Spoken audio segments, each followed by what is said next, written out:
Bab 253. Ayah mertua membuka toko. Hati Dewi merasa sakit ketika dia mengatakan ini. Latar belakang keluarga Liu tidak bisa dibandingkan dengan keluarga Su. Rocky selama bertahun-tahun ini tidak pernah memukul Jenny, tapi hari ini dia membuat dahi Jenny robek. Mungkin dia sama sekali tidak mencintainya dan sekarang Melanie datang mencarinya, maka dia menyesal dan mau bercerai dengannya. Rocky tertegun. Mengapa istrinya mengungkit Melanie ketika terjadi perselisihan antara dia dan ibu mertuanya? Apa yang dia pikirkan? Tapi Rocky tidak ingin bercerai dengan Dewi karena ibu mertuanya yang licik itu. Dia mau menjelaskannya, tapi Andrew menghela napas dan berkata, "Rocky, kamu pulang dulu. Dewi sedang marah sekarang dan situasinya akan semakin kacau. Aku akan menyuruh ibumu menjelaskan semuanya ketika ibumu sudah sadar." Rocky menghentikan langkahnya setelah mendengar ayah mertuanya berkata seperti itu. Dahi Jenny sedang berdarah dan juga pingsan, takutnya ibu mertuanya akan memainkan drama, apalagi sewaktu dia pergi menjelaskannya. Tidak berguna dia menjelaskannya sekarang dan tunggu kemarahan Dewi reda baru menjelaskan semuanya. Keluarga ibu mertua pergi ke rumah sakit sehingga rumahnya terasa sepi. Rocky tidak bisa tidur, maka dia duduk sambil melakukan latihan dan dia pergi ke depan jendela untuk melihat kedua benih itu. Dia telah membolak-balik 9 Grand Heavenly Scripture, tapi masih tidak bisa menemukan dari mana asal datangnya kedua benih ini. Pot bunga tidak ada apa-apa dan sama sekali tidak ada tanda-tanda akan bertunas. Rocky menyiraminya dan menunggu dengan sabar. Dia berlatih sampai pagi. Ilmu kultivasinya telah mencapai batas yang mengerikan dan membutuhkan banyak energi sage. Dia membawa ginseng ungu juga obat ramuan herbal lainnya dari Broto dan sudah diserap semasa latihan kultivasi. 2 batu juga telah dia serap. Selanjutnya dia membutuhkan lebih banyak barang materi bumi untuk membantu latihan kultivasinya. Tapi energi sage yang didapatkan barang materi bumi jauh dari cukup. Rocky berpikir sejenak dan memikirkan vilanya yang dikelilingi gunung dan sungai yang merupakan tempat terbaik untuk latihan.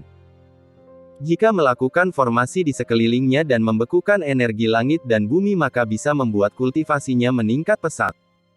Keesokan harinya, Rocky pergi ke rumah sakit. Istrinya tidak pulang semalaman dan ayah mertuanya menelepon untuk memberikan kabar jika Jenny baik-baik saja di rumah sakit. Setelah dia sadar, maka dia mengarang cerita dan mengatakan jika Rocky yang memukulnya. Ayah mertuanya bahkan tidak memiliki kesempatan untuk bicara karena langsung diusir oleh Jenny dan dia pergi ke toko barang antik. Andrew menghibur Rocky di dalam telepon sambil menghela napas, "Kamu jangan perhitungan dengan ibumu yang tidak tahu aturan dan aku akan menjelaskannya kepada Dewi nanti, kamu bersabar dulu." "Terima kasih ayah," Rocky berkata. Dia bisa bernapas lega sekarang karena Andrew sudah memihaknya sekarang. Sepertinya tidak sia-sia usahanya selama 4 tahun di keluarga Liu selama ini dan ayah mertuanya tahu dengan semua itu. Kecuali Jenny. Ayah mertuanya mengubah topiknya lalu berkata, "Rocky, tokoku akan segera dibuka tapi barang antik di dalam toko tidak banyak, apakah kamu mengenal pedagang barang antik? Aku akan membeli beberapa barang untuk diletakkan di toko." Rocky langsung menyetujuinya setelah mendengar ayah mertuanya mau memasok beberapa barang. Lagi pula, barang antik apa yang tidak bisa dibeli jika punya uang? Ayah mertua segera berkata, "Tidak perlu yang terlalu mahal. Karena uangnya agak seret." "Aku tahu ayah." Rocky mengangguk. Modal yang dibutuhkan untuk membuka sebuah toko barang antik tidak sedikit. Terkadang sebuah barang antik bahkan sampai puluhan miliar. Setelah itu Rocky segera menelepon Billy dan menyuruhnya membeli beberapa barang antik mahal untuk ayah mertuanya yang akan membuka toko. Billy meneleponnya kembali setengah jam kemudian karena cara kerjanya sangat cepat. "Tuan muda, aku membeli 23 macam barang antik seharga 300 miliar, apakah ini mau diantar ke rumah atau ke toko?" 300 miliar. Rocky mengerutkan keningnya. Ayah mertuanya bahkan tidak mampu membeli puluhan miliar apalagi ratusan miliar. Salahkan dirinya sendiri yang tidak menjelaskannya kepada Billy. Dia menyuruh Billy menyimpan barang antiknya dulu kemudian menelepon Benji. Benji merasa senang dan kaget begitu menerima telepon darinya. "Oh, Master Rocky. Kamu bahkan meneleponku, aku setiap hari memikirkanmu. Jangan banyak omong kosong. Rocky menyelanya dengan kasar, rubah tua ini mencuri obat yang dia lempar ke selokan lalu menjualnya kepada Hendra yang akhirnya menimbulkan masalah dan dia masih belum membuat perhitungan dengannya. Benji juga tahu diri sambil tersenyum, Master Rocky, katakan saja jika kamu punya perintah dan aku pasti akan melakukannya meskipun susah. Rocky hanya menganggap semua janjinya hanya sebuah kentut saja lalu berkata dengan dingin, aku ingin memintamu melakukan sesuatu dan jika kamu tidak bisa melakukannya maka aku akan memintamu yang menggantinya semuanya. Master Rocky, aku pasti bisa melakukannya. Benji ketakutan sehingga segera mengangguk. Aku ada sedikit barang kuno di sini dan kamu bawa untuk dijualkan kepada ayah mertuaku. Rocky berkata, ingat, jangan katakan itu punyaku dan katakan saja kamu mendengarnya dariku dan kebetulan kamu punya beberapa barang yang mau dijual. Jual berapa? Rocky berkata, 1 miliar. Lagi pula semuanya adalah satu keluarga. Jika bukan karena takut ayah mertuanya curiga, dia bahkan mau memberinya secara gratis. Pada awalnya Rocky berpikir jika dia ingin mencari Jordan Bos Pavilion Treasure juga pedagang barang antik lainnya tapi biasanya orang-orang ini sangat peka dan tahu harga barang antik yang mereka lihat. Dia takut jika mereka akan membocorkannya sehingga ayah mertuanya curiga maka dia mencari Benji. Dengan kemampuan mulut Benji yang manis maka ayah mertuanya pasti tidak akan curiga. Tenang saja. Aku Benji pasti akan melakukan semua perintah Master Rocky. Benji langsung menyetujuinya.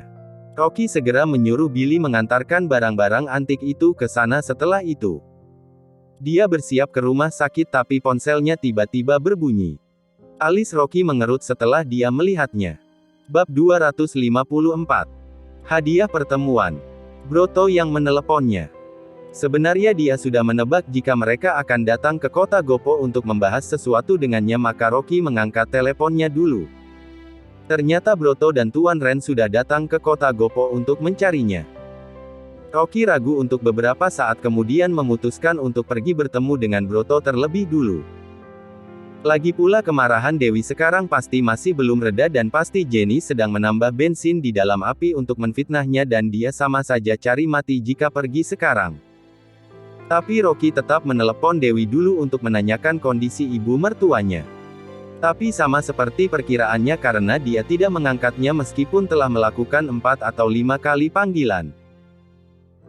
Pada akhirnya telepon berbunyi belasan kali sebelum Dewi berkata dengan dingin, jangan menelponku, dahi ibu sudah meninggalkan bekas luka dan dia berteriak histeris sepanjang malam dan mengatakan akan mengeluarkan beberapa ratus juta untuk melakukan operasi plastik, dia sekarang sedang istirahat dan dokter menyuruhnya menenangkan dirinya dan kamu jangan datang ke sini.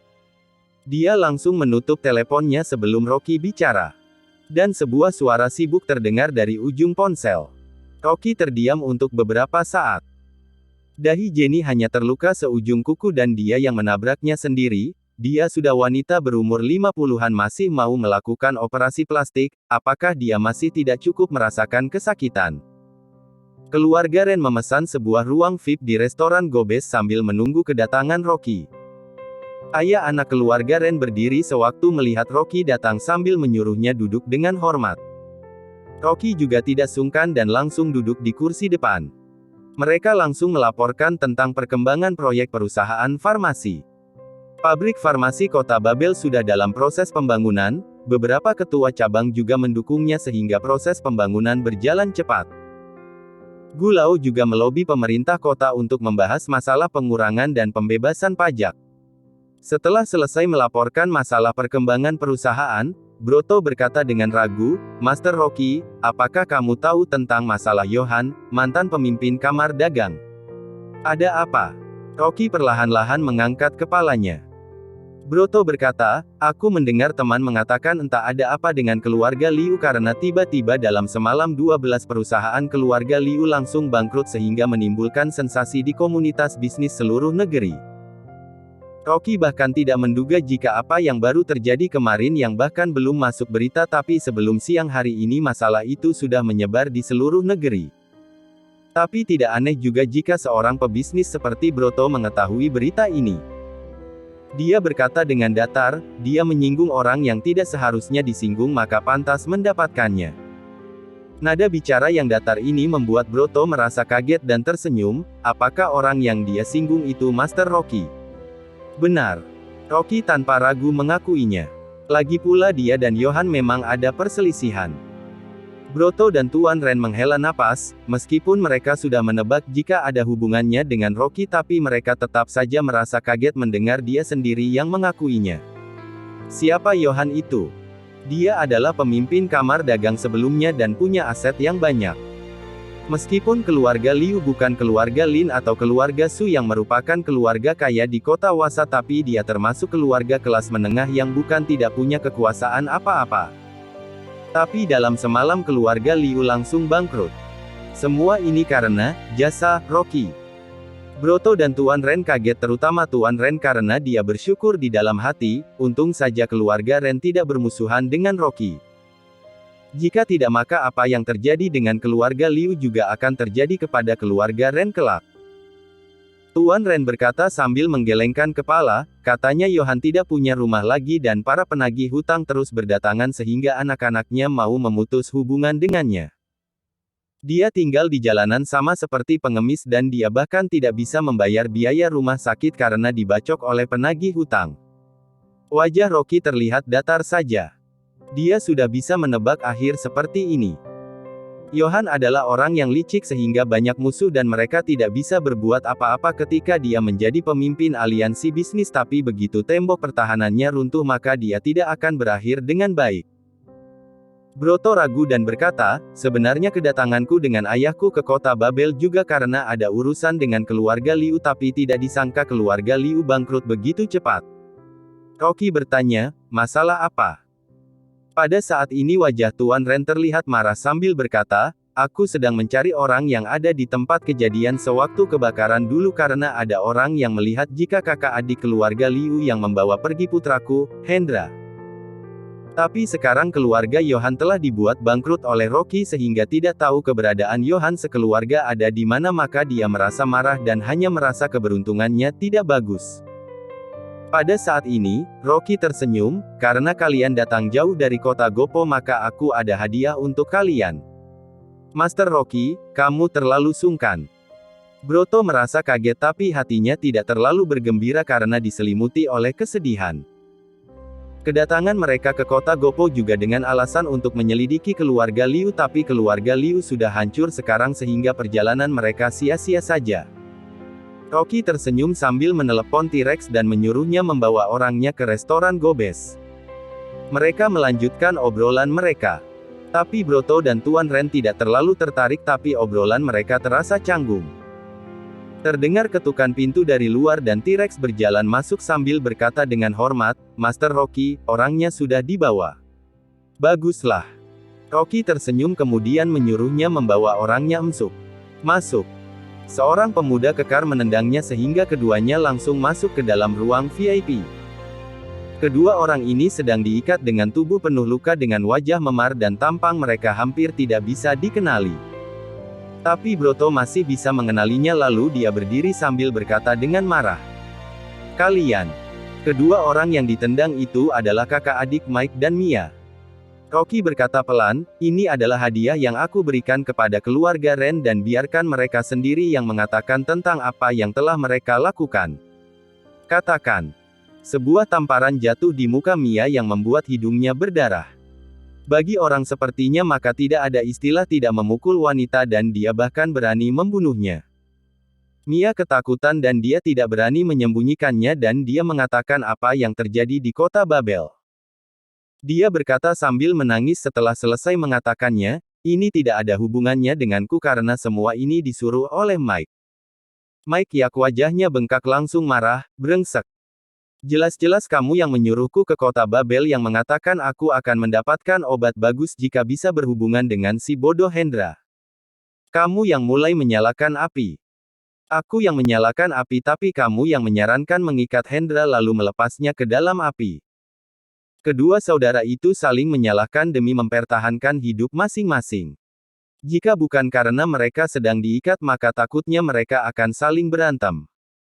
Rocky melihatnya dengan diam di samping, sekarang Mia langsung mengakuinya karena mereka sudah takut dengan siksaan T-Rex. Kalian yang mencelakai Hendra. Wajah Tuan Ren menjadi biru dan segera muncul aura pembunuhan di matanya. Bab 255. Bibi mau datang ke kota Gopo. Dia tidak bisa menahan dirinya lagi dan langsung maju dan menendang wajah Mike dengan keras. Rak. Mike tersungkur sambil menyeringai kesakitan. Kemarahan Tuan masih tidak memudar dan dia ingin maju memukulnya lagi tapi dihentikan oleh Broto. Broto melirik kedua kakak adik itu sambil berkata dengan dingin, "Ayah, jangan langsung membunuh mereka. Kita akan menyiksanya pelan-pelan sehingga biarkan mereka menderita." "Jangan, ampun." Mike berteriak karena ketakutan. Wajah Mia terlihat pucat dan dia segera menarik bajunya tanpa takut dilihat orang. "Tolong jangan membunuhku. Aku bersedia melakukan apa saja." Setelah itu dia sengaja menebarkan pesona dan berkata, "Aku jamin bisa memuaskan kalian." Rocky sampai merinding. Apakah ini adik sepupu istrinya? Dia sama sekali berbeda langit dan bumi jika dibandingkan dengan istrinya. Jika dia masih Mia yang dulu maka masih bisa dilihat jika dia berdandan tapi sekarang seluruh wajahnya memar dan bengkak dengan rambut berantakan dan dia memperlihatkan badannya yang putih yang banyak luka, ini benar-benar jijik. "Wanita jalang, kamu hanya tahu menggoda pria." Mike langsung berteriak melihat adiknya sedang menebarkan pesona, "Kalian jangan dengarkan dia karena wanita ini pernah tidur dengan 20-an pria dan juga punya penyakit kelamin dan pernah melakukan aborsi." Mia berteriak, "Kamu masih berani mengatakan diriku, kamu setiap hari pergi pijat dan sudah lebih dari 100 wanita pemijat yang kamu tiduri. Kamu bukan hanya ada penyakit tapi juga impoten dan tidak berguna meskipun minum obat." Mereka berdua saling menjelekkan mirip anjing gila yang saling menggigit. Rocky berdiri sambil berjalan keluar. Broto segera mengejarnya sambil berkata, "Master Rocky, kamu membalaskan dendam keluarga Ren dan keluarga Ren sangat berterima kasih kepadamu. Kami bersedia membantumu dengan segala cara." Rocky berkata, "Aku serahkan perusahaan farmasiku yang ada di kota Babel. Keluarga Ren akan menggunakan segala cara untuk mendukungnya." Broto menjaminnya. Rocky mengangguk sambil berjalan keluar dari ruangan. Di belakangnya terdengar suara teriakan kakak adik keluarga Liu. Wajah Rocky terlihat datar saja. Dia tidak pernah menganggap keluarga Liu dan tidak ada hubungannya jika seluruh keluarga Liu hancur. Dia hanya peduli dengan istrinya seorang saja. Jenny keluar rumah sakit pada keesokan harinya karena memang tidak ada masalah. Rocky ingin berdamai dengan Dewi tapi dia tidak tahu Jenny sudah mengatakan apa di belakangnya. Meskipun istrinya tidak mengajukan cerai tapi sikapnya datar-datar saja, dia pergi pagi pulang malam dan sibuk di perusahaan. Dia bahkan tidak punya kesempatan untuk mengobrol dengan istrinya. 2 hari ini ayah mertuanya juga sedang sibuk mengurus masalah pembukaan toko antik dan jarang berada di rumah. Rocky tidak ingin berada di rumah karena tidak mau diomeli oleh Jenny maka dia pergi ke restoran Gobes untuk membicarakan masalah pabrik farmasi dengan Broto. Broto bermaksud membuka sebuah anak cabang di kota Gopo karena kebetulan ada sebuah pabrik farmasi milik kenalannya yang mau dijual dan dia berencana membelinya. Rocky langsung menyerahkan urusan kecil seperti itu kepadanya. Masalah kebangkrutan keluarga Liu segera menyebar di seluruh kota Gopo sehingga menyebabkan sensasi yang lumayan besar. Penyakit Kristi langsung kambuh dan telah diselamatkan ketika diantar ke rumah sakit tapi menjadi lumpuh dan sudah dibawa pulang oleh keluarga istrinya sendiri. Sedangkan putranya Ando bersama kedua anaknya seperti hilang di telan bumi. Keluarga Liu yang ada di kota Gopo bangkrut dalam semalam dan semua orang sedang membahasnya dan mereka curiga jika mereka telah menyinggung orang besar. Rocky menerima sebuah panggilan dari kota Wasa sewaktu mengobrol bersama Broto. Dan itu adalah telepon dari Talita. Rocky ragu sejenak melihat nomor itu karena dia sudah lama tidak berhubungan dengan Talita, apakah dia datang ke kota Gopo lagi? Setelah waktu yang lama, suara Talita terdengar dingin. "Kak Rocky, bagaimana kabarmu selama ini?" "Baik-baik saja, ada apa?" Talita ragu sejenak lalu berkata, "Aku mendengar kakekku mengatakan jika bibi kecilmu akan pergi mencarimu ke kota Gopo." Rocky tertegun selama beberapa detik dan berkata, apakah kamu yakin?